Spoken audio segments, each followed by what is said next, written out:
us how did you achieve this remarkable feat, and what were the major turning points in the company? And please do weave in your vision for the organization in this question. Sure. Thanks for your question, Sheetal.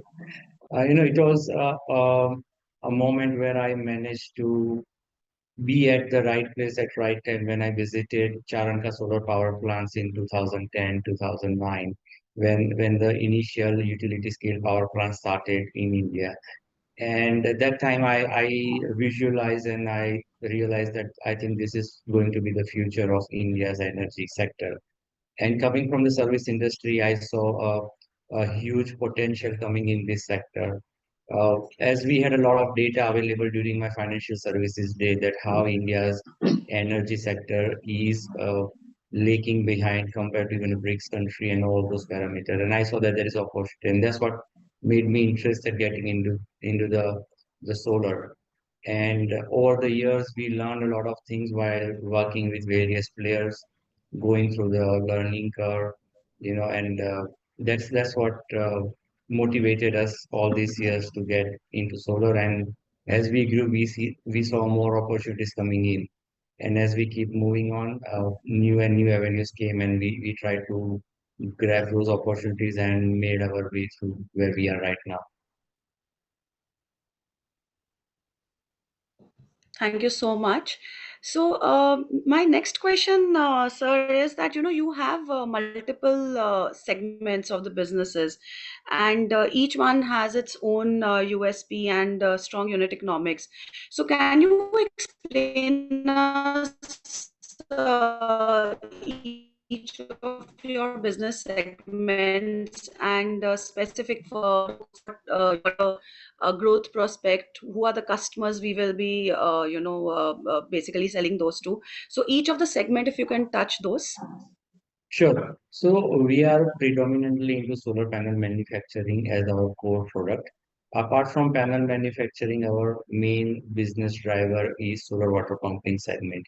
As the government of India is also quite focused on providing farmers the irrigation facilities to enable them to increase their income. We are one of the oldest and key players in this segment since we are operating in the water pumping segment since 2014-15. Apart from panel and solar water pump, we are also into EPC of CNI segment, specifically the rooftop for the industries and the commercial buildings. So these are broadly three segments where we are operational right now. And the solar panel consumption predominantly is done in our own projects. And apart from that, some panels are sold in the market. But these are the three major drivers right So, sir, can you tell me that you said that solar panel production is primarily for captive use, now. mainly. So, how much of it is sold outside and how much of it is captive? So approximately 25 to 30% production is sold outside, and balance of whatever the production is done, it is done for own use for own projects. Okay. And in the water segment, basically. So can you just elaborate that, what are the activities we undertake in that particular segment? Because I understand that, there is a little bit of, or quite a bit of R&Ds involved. And given that you have your in-house manufacturing, uh, quite a bit of key components or critical components, we are manufacturing in-house. So can you just elaborate on your key activities and how our integrated manufacturing helps? It's a very interesting question, Sheetal, because when we look at the solar water pumping business, the 45 to 55% component is a solar panel, so which is our in-house manufacturing. Apart from that, the second most expensive component is the solar structure or module mounting structure. That is also fabricated in-house by one of the subsidiary of SAHAJ Solar, which is Varasti Energy and Infrastructure. So that is done in-house. Now, apart from this, two things, the another critical component, or you can say a heart of a solar water pumping system, is a controller, which is developed in-house now by another subsidiary of Sahaj called Veracity Powertronics, and we have implemented our own controllers from last 1.5 years, and more than 6,500 pumps are running on our own controller. So these three key components makes out to almost 65 to 70% of the total solar water pumping components, and all are in-house. So it gives us a competitive edge in current time. Also, it gives us a comfort when it comes to the quality parameters and assurance of the output. So we have a question from participants, a few questions which have started coming. Aman has asked us that, how are you seeing the competitive market as solar companies are coming up with new innovations every now and then? So, what is our moat? And what are the entry barriers, if there are any? So it's a there are in terms of when we look at the solar as a segment, there are different areas to be considered. One is a solar panel manufacturing, one is EPC. Even against within the EPC, we have a quite a good amount of variety like solar water pumping business, off-grid system business, CNI segment, and the utility scale. So we are one of the unique company where we have quite a good advantage where we are not only a panel manufacturer, but our subsidiary manufacture other components. And also we have a good strength, in-house strength for the EPC. So that brings an edge to us. Definitely, panel manufacturing itself the only entry barrier which it has is a capex and the working capital requirement. But apart from that, technology-wise, it's a pretty wide open technology. But execution of the project and utilization of your own product within those projects, that gives us the edge over the competition. Sir, you specifically mentioned about the fact that execution is the key thing besides the capex and the working capital. So, can you elaborate, like how large is the working capital cycle, or what is the the key thing which you have to keep a watch on that? And the other thing is that. Uh, how does the execution prowess stand in, basically, what is it, how does it make you stand out, given that you feel that this is your biggest strength? So when we look at the working capital requirement apart from capex, because capex is required one time in a solar panel manufacturing, but working capital is a good amount of investment required for the panel manufacturing as well as when it comes to the Kusum and the other EPC, specifically government-driven projects. First of all, the majority of the raw material are imported, or some of them are procured locally. So the raw material procurement cycle is almost 35 to 40 days. And after that, it takes around 15 days to the conversion of the goods. So it's almost a 55 to 60 days a cycle to convert the raw material, to buy the raw material and convert into the finished goods. And then to the supply logistics and receiving the payment. So it's a basically a 90-day cycle. So that is the one end where you need a working capital when you're manufacturing the panels. And the same way when you're executing the project, after procurement of equipments and components, you execute the projects and process your bills to various departments and receive your payment. So that also takes around 3 to 3.5 months time. So all over, it's a good amount of, if your business cycle is say 400 crore or 500 crore, almost 25 to 30% of your total turnover's working capital is required. So that is a small entry barrier. I consider that for the new entrant, and where it makes a difference with us because since we are uh, operating in this field from long time, we have more than 10 years of experience executing solar water pump. The other feeder-based projects and farmer-based projects like a grid type projects for various departments. In last 10 to 11 years, we have developed our strength, understanding and analyzing the requirement, deploying the team and the working capital as well as the component based on the urgency of the projects. We have a good amount of project execution team within house as well as outside contractors who can execute the projects within the stipulated time frame. And majority of these Kusum projects are time bound, so 120 days is the time you get to execute it. And from many years, we are executing these projects within the time bound.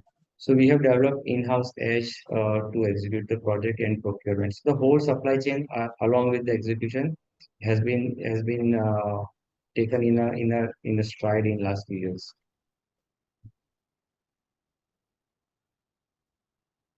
Okay. So we have quite a few questions from the participants, and I will take it in the right order. So we have again a question from Aman, who is saying that how long does it take you to pass your RM cost inflation to customers, and there any control mechanism on raw material cost Okay. or So, some kind of hedging policy? sure. So, whenever we are getting any project, we have some forecast of the cost. And while bidding for the project, those forecasts kept in the mind with some sort of a variation expectation. While executing the project, we keep the control by either providing advances and the orders to our vendors to lock in the price. At the same time, we keep eye on the market, international market for the metal movement, commodity movement to forecast where the market is going. And if we see that the market is going, the prices are going to go up, we make sure that we book the raw material from our suppliers well in advance to avoid any sort of price hike. All right. Um, we have a question. I'm just going to take some more questions, which Nilesh was the first one who asked question, and I'm very sorry I took it late. He's asking what is the current order book. So if you can throw some light on that. Sure. So recently we published a notification on NSE where we have declared that we have 436 crore of order book as of now. Okay. Thank you so much. So the next question, I'm taking up some questions on competitive questions right now. So Rishit Zaveri wants to know, can you throw some light on anti-soil coated panel, which can be a USP for Sahaj? So can you just explain about this particular Sure. product? Sure. So recently we tied up with this Dutch company where the nanotechnology coating is applied on the solar panels, and the results are amazing. Where we have seen not only the dusting on the panel is reduced, but it has also given performance enhancement to the panel. And that is expected to be the next big thing in the solar industry where operation and maintenance cost is increasing day by day. As we are a renewable company, we also have to look at the environment friendly operations where if we can come up with the coating where the water usage to clean the panel is reduced, definitely we are contributing towards the environment. So this coating is not only going to increase the performance and increase the revenue of the consumer, but it is also going to be a environment friendly coating. So there are multiple advantages, and I think Sahaj is going to get a good advantage as Sahaj will be the first company within the country to implement integrated coating line with our new production line. And this will be entirely a Dutch technology where we're going to implement coating and manufacture a panel within the same premises. So already we have a good amount of inquiries from major players, specifically cement plants and the steel plants where the dust and carbonization is quite high during their production cycle, and they are suffering from these challenges. During our trial days, we have given them some sort of proof of concept quoting, and they are quite happy. So I think this is something going to help Sahaj to grow the business in a bigger way. So, sir, on this particular, the Dutch technology you were talking about, so is it a technology tie-up or is it going to be coming in one of the subsidiaries? Can you explain how the tie-up is going to work, or what will be the contours of it? So this is a tie-up where the Dutch company owns the patented technology on the glass coating, and we going to be their partner to implement that in our own plants. So we have set up recently. We have set up an subsidiary called Sahaj PV Ancillary that is specifically set up for the glass coating because the glass when we want to do the glass coating, it will be in a subsidiary of Sahaj, and at arm's length, those glass will be after coating sold to Sahaj. And at the same time, we see a future demand coming from the other players as well. And as we grow, I think we wanted to keep this as a separate segment. It has a huge requirement, not only for the new panel, but also for the retrofit panel where the old solar panels are installed, where we can provide a kind of a coating services to those clients. So I think that is the reason we have incorporate a separate company to drive this segment. There are quite a few questions from the participants. Satish wants to know that where do you import the cells needed for making the modules? And in total cost of module, how much percentage does cell cost? Okay.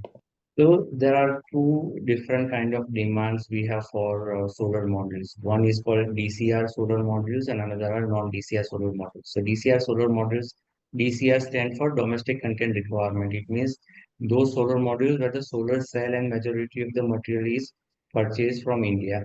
In that case, we purchase the solar cell from the Indian cell suppliers. But majority of the non-DCR modules are used by the where we use the cell imported from China, Taiwan, Vietnam, depending on the project requirement. As the supply chain for solar modules, majority of the cell suppliers, whether it is in China or Southeast Asian countries, is driven by the Chinese manufacturer. So 90% of the supply chain is controlled by them. So that's where it's coming from when it is a non-DCR model from China. All right. Um, we also have a question from Rizal. He's saying how much of the expanded capacity is planned to be used for solar water pumps, and So yeah, sorry, to he interrupt, we did add. So when it comes to DCR module, 65% cost of the module is solar cell, and when it comes to non-DCR modules, is around 35 to 40% cost of the module is solar cell. Sorry, we did not put that part. No, Rohan, thank you for clarifying. So I think we can take Rizal's question, who's asking that of the expanded capacity, how much will be used for solar water pumps? And if you can also give approximate breakup for solar pump uses, own EPC projects and outside supply of the expanded capacity, how will that be split into the two categories? So in the first phase, we are looking at 750 megawatt. Practically, we are expecting that in the last quarter of this upcoming financial year, we'll have a full 750 megawatt installed and up and running. So we are expecting to operate at 70% capacity in the last quarter. So that will be around 500 megawatt of the capacity.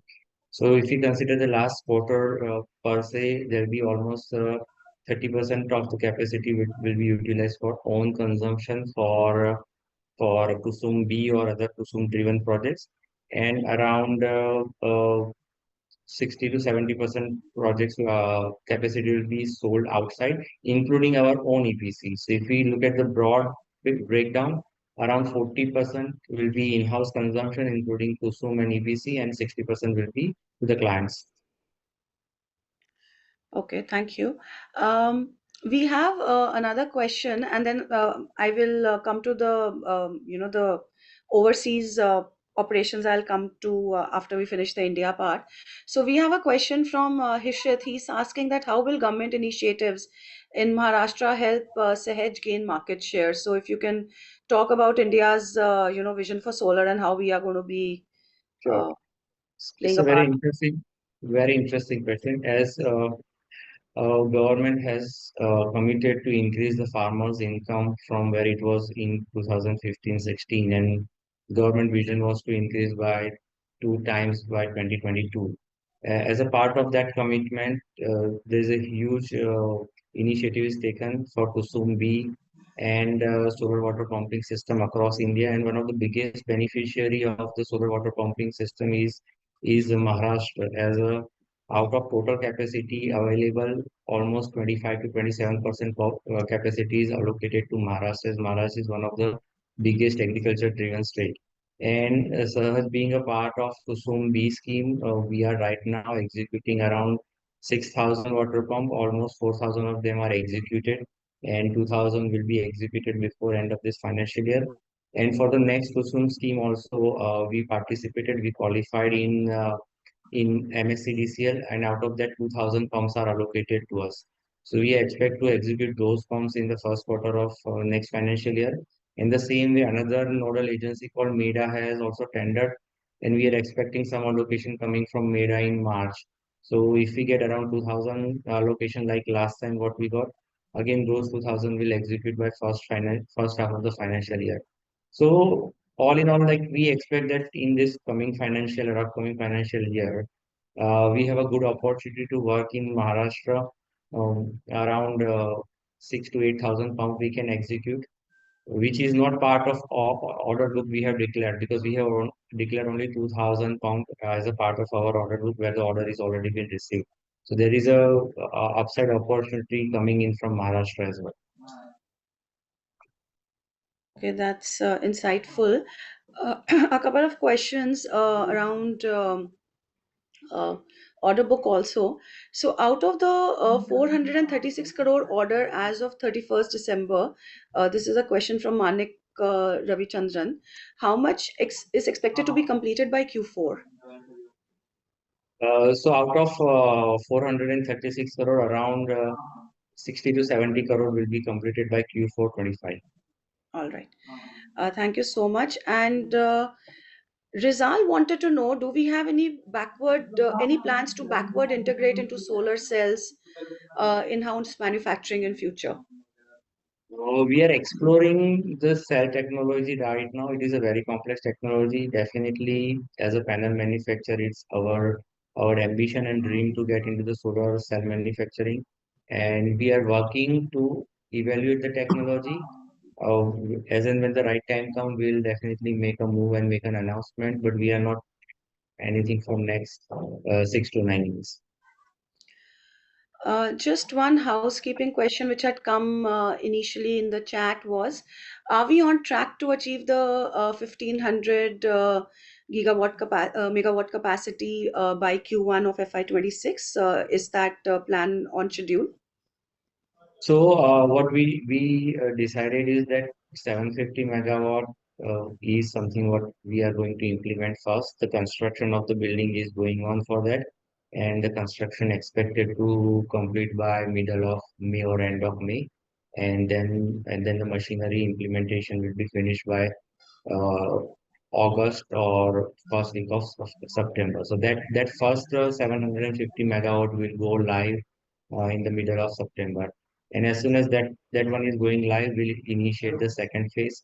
We are quite likely that we'll implement that phase also either by Q4 25-26 or in the first quarter of 26-27 So by FY27, we can expect the full capacity to be by the online. first half of 27. Yes.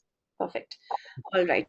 A related question is that, as about 40 to 50 crore, and this is from Ganesh Amanya, as about 40 to 50 crore is needed for upcoming capacity expansion for 1600 megawatt, how would this be funded? Also, at targeted 65% capacity utilization, what is the yearly revenue potential? Yes, so 40 to 50 crore is not for 1500 megawatt, it is for 750 megawatt.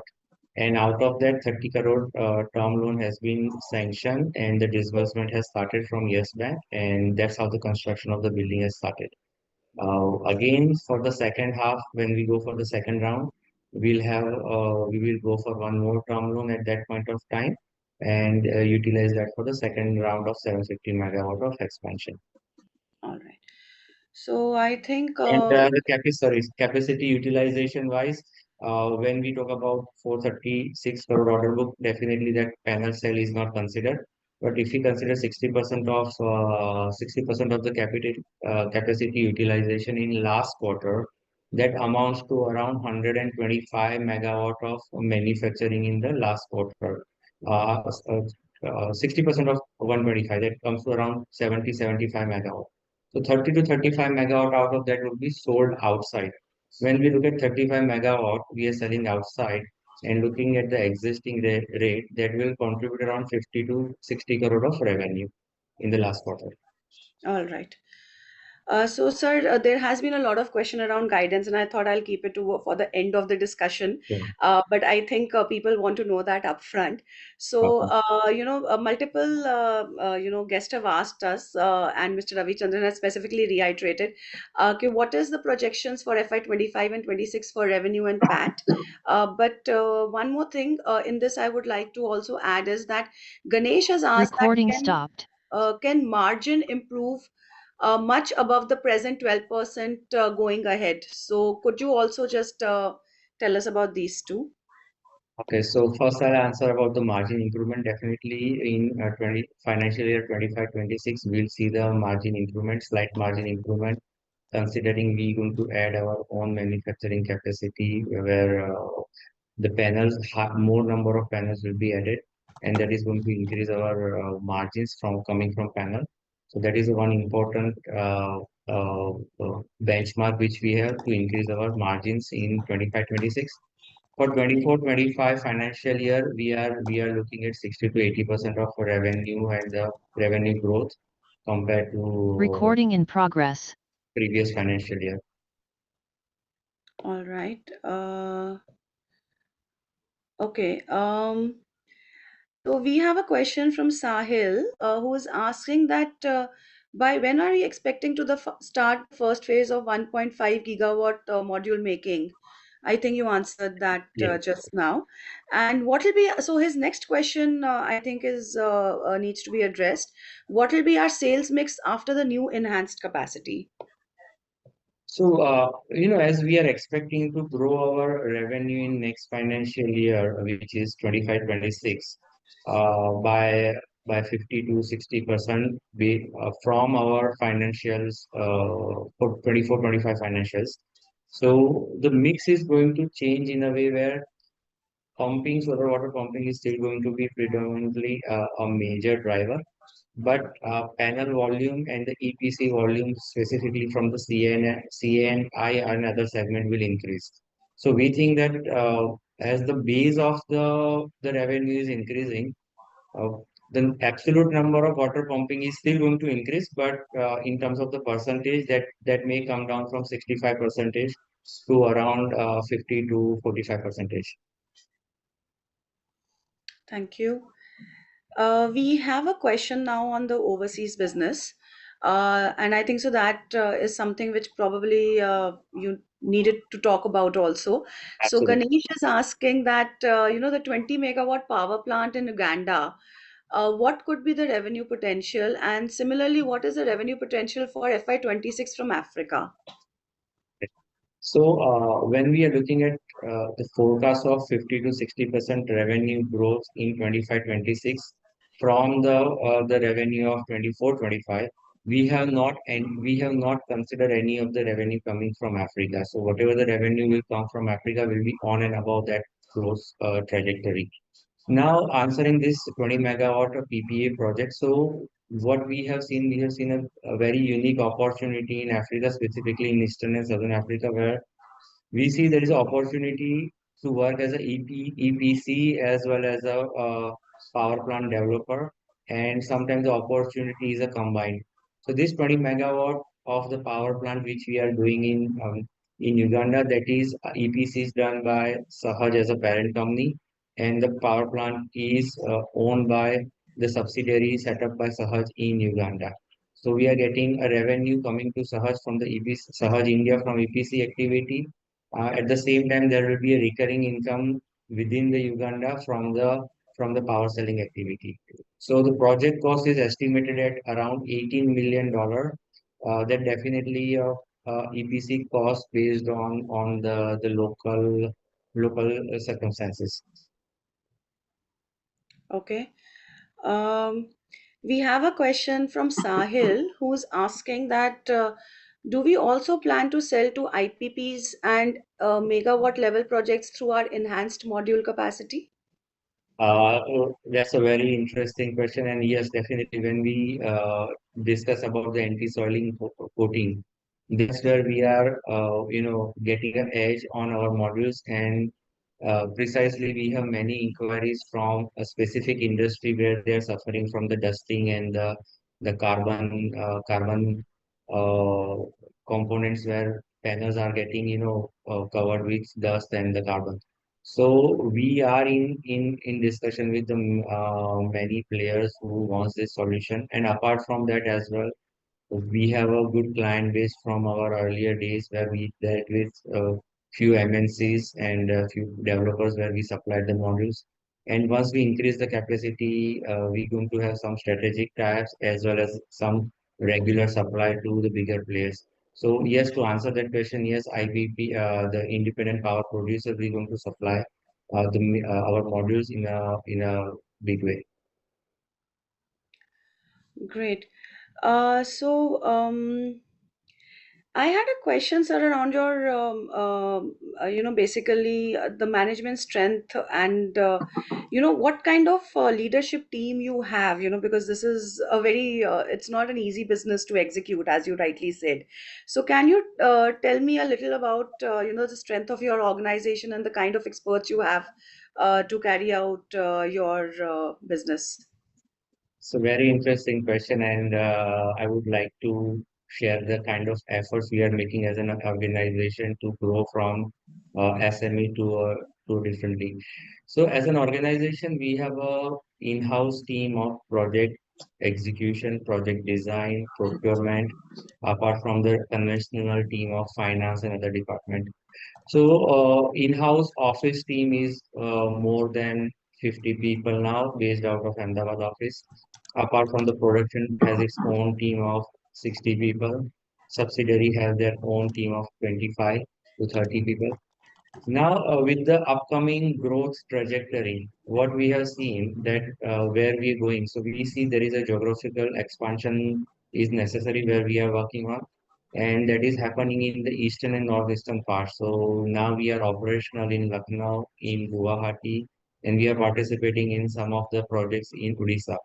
So that's where we are expanding with the local offices, and we have built a good team initially to work on in this area. uh, as a part of constant development of our team, we have initiated a L&D program 6 months back in the month of June, July, where the organization has identified the potential leader within the company and how do we groom them, how do we develop their skills within their own area and overall as a leader. So that is a 2 years program we have initiated, and we are seeing a good results in first 6 to 7 months. Apart from that, also for the internal controls and strengthening our finance system, we are constantly upgrading our ERP, and we have a transformation consultant team working with us who are looking into what are the expected changes we need to make within our organizations. So we are not only growing business wise, but we are even strengthening our internal team and making them enable to sustain the growth of the company. Okay. We had a question which was unanswered, and I apologize for that, Mr. Ganesh. So he's asking that Kusum C entry, how significant it is, and what does it hold in future? Okay, that is also something I would like to share with you. So we participated in Kusum C scheme in Gujarat, and 16.5 megawatt bid we have won. In few months time, the official PPA will be signed with the government department. Apart from that, we have aggressively and very actively now participating into few more feeder layer solar powerization schemes where 8 megawatt of new bids are submitted, and these are like not you have to bid for it, but it is like open for all the clients or a developer who wants to come and set up the power plant near the existing substation and the feeder. So we have done 8 megawatt of applications. And since it is no like bidding or process, those applications are approved and in the process of the second step now. Within that process also, we are planning to go up to 50 megawatt. And that is the reason we have set up another subsidiary where we going to hold the work as a developer and hold these assets. So the dual advantage we will have, Sahaj as a parent company will do the EPC and supply the goods as the subsidiary is going to own this asset. So we'll have not only the EPC business coming in, but there will be a recurring revenue coming from this the power as a power producer. And we see that as an upcoming business. We are in process of establishing the whole department, not only to work with the government PPA, but there are a lot of opportunities available to work with the private sectors where a cluster of 40 to 50 megawatt of power plant can be set up, and investment grade consumers who have a investment rating. can be a client who can buy this power from us, and there's a huge demand coming up for that. So we are also in process of working that, and that will be completely a new segment. We will see that operational, fully operational, and giving some sort of a result in the second half of the next financial year. And all this is not part of our revenue forecast or order book because these are all still under the pipeline work. So we have conservatively not considered as a part of our order book. Interesting. Rishit is asking that what is your IP in PV module, and what is the efficiency of your PV module, and how do you plan on doing R&D going forward?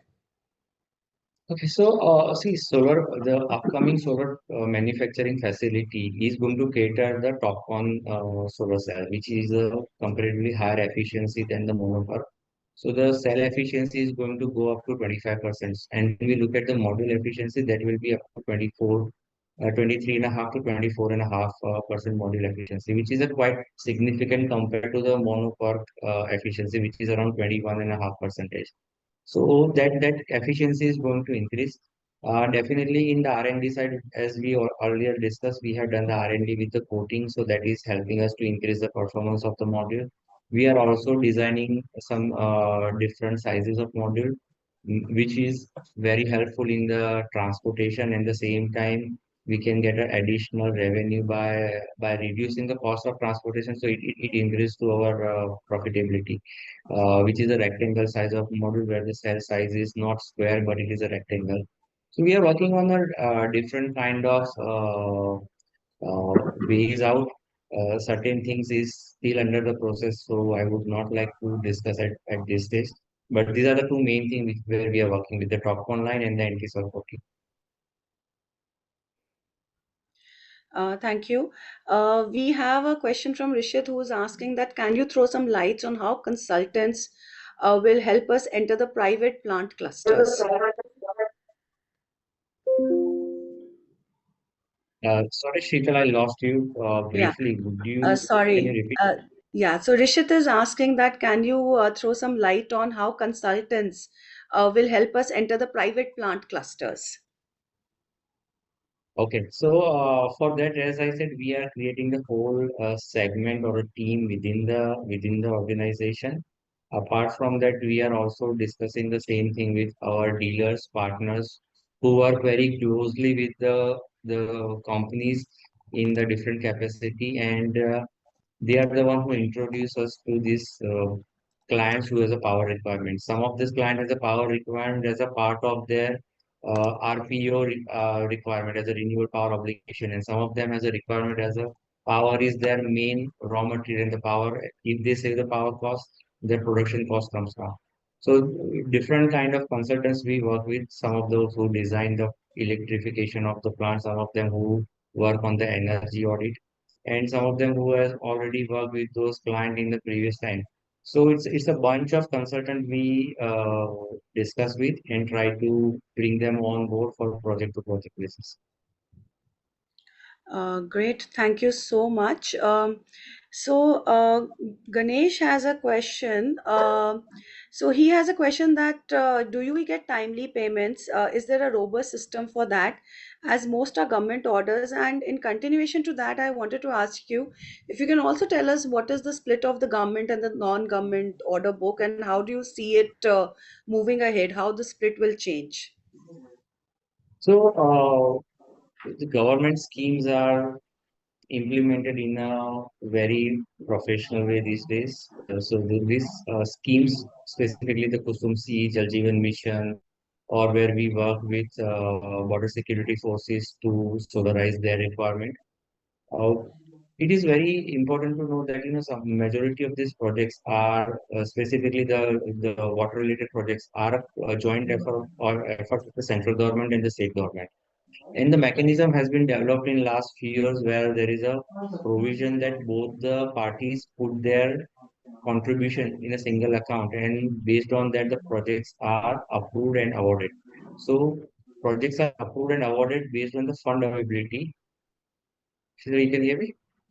Yes, yes, we can hear you. So okay, the projects are approved and awarded based on the fund availability. Actually, money is within the account.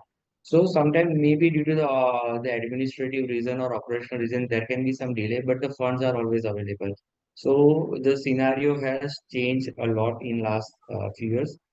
Uh, Definitely the split between the government order and the private order right now, significantly orders are from government, more than 80-85% orders are from government. But as we become operational with the modules, so in the last quarter of 25-26, we see that for that particular quarter, we will see the change coming to 75-25 kind of a percentage. And in the going further down the year, we'll see kind of a 60 to 40% kind of a ratio government to the private projects. All right. Mr. Prabhat, I will come to your question in a bit. But before that, Rizal is asking that any plans to increase the MMS structures manufacturing capacity going ahead beyond 1.5 gigawatt. And he also wants to know what is the MMS manufacturing capacity at present under the subsidiary company. There is no MMS manufacturing capacity of 1.5 gigawatt. It's a solar panel manufacturing Yes. capacity which we are expanding to 1.5 gigawatt. The existing MMS manufacturing capacity is to cater our in-house requirement, and we supply some of the structure for Jal Jeevan Mission as well as for the Kusum B schemes. As we are expanding, we have vision to bring expanding the capacity where we can deal with the utility scale client as well. But that's something we're going to consider in the second half of the next financial year. Right now, we have no plan to expand the module mounting structure expansion capacity. Okay. Prakash wants to know, would you be able to provide an idea of the revenue split of the different verticals and also advise if the solar pumps opportunity will continue to grow for the next 10 years or it'll be completely done in the next few years? It's very interesting. So first part, I earlier briefed about the split. Say around 65% is a pumping, but when we go for a module and the base increases, solar water pumping will reduce to 55% to 60% of the base. But it's a very interesting question that Kusum B is coming to end by March 26, and there is something else is going to come. It's called Kusum 2, where the feeder or the farm level solarization is going to done. So the difference between the Kusum B and the Kusum 2 will be whenever the pumps will be free, those extra power or the power which is not used to run the pump will be feed into the grid, and that's why the inverter will be installed. There will be two part of Kusum 2. One is existing pump owner who has installed a conventional pump running from the grid. Over there, the inverter and the solar system will be installed, and there will be a control unit installed which will automatically switch over the power from pump to grid and supply to the grid when the pump is not utilized. And the second will be again the new pump will be installed with controller and inverter. In the same scenario, when the pumps are not used, power will be fed back to the grid. So that is called Kusum 2. And we are very proud to inform you that the first few pilot projects are done in few states. And Tripura is one of the first state who is doing this sort of a pilot, where we are one of the we are the lowest bidder, and we have a 1350 pump allocation, which we announced few weeks back.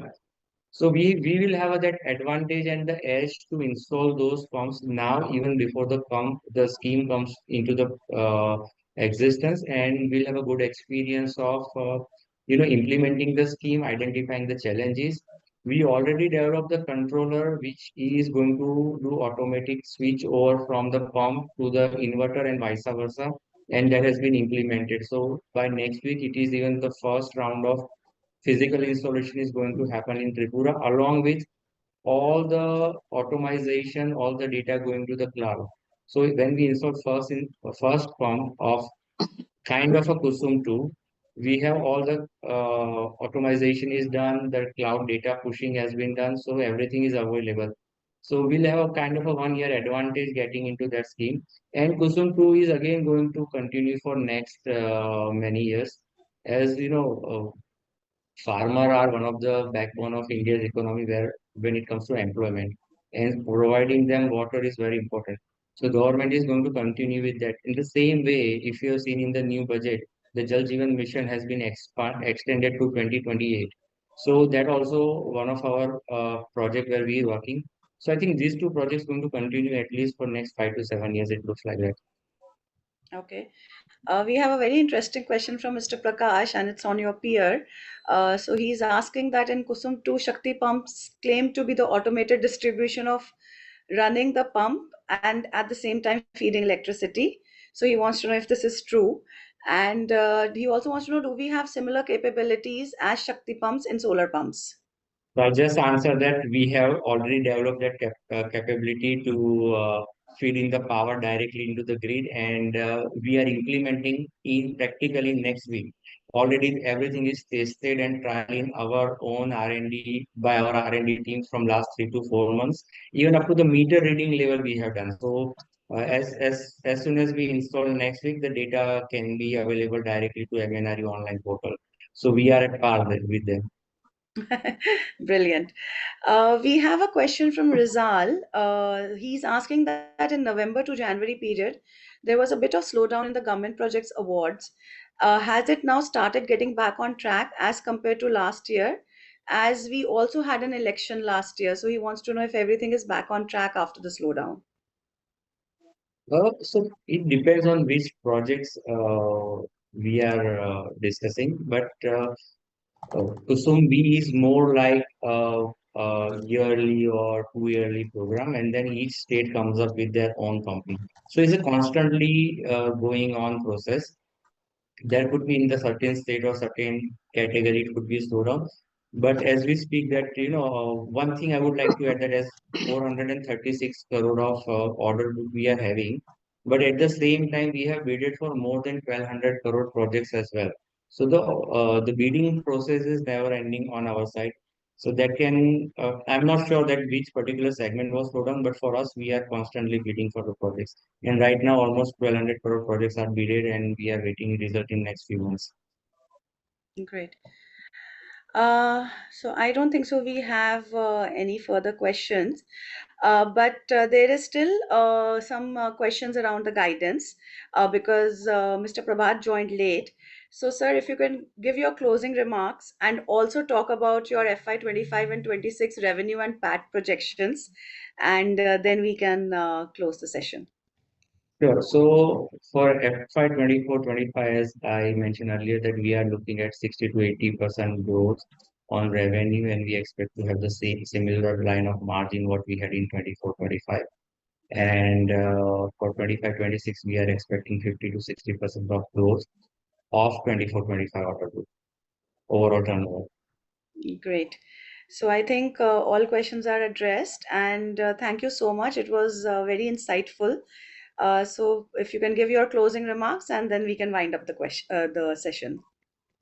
Sure. So, being a solar company into various segments, we think we have very unique propositions to serve.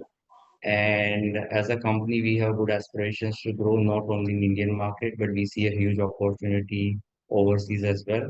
And we are very thankful to all our customers, all our team members, and all our investors who have shown faith in us till now. And we assure them that, the company is there to perform year on year basis and for the long term, and still a lot of things to come as the industry evolve, as the company evolve, and we're going to keep doing new things to take the company to the next level.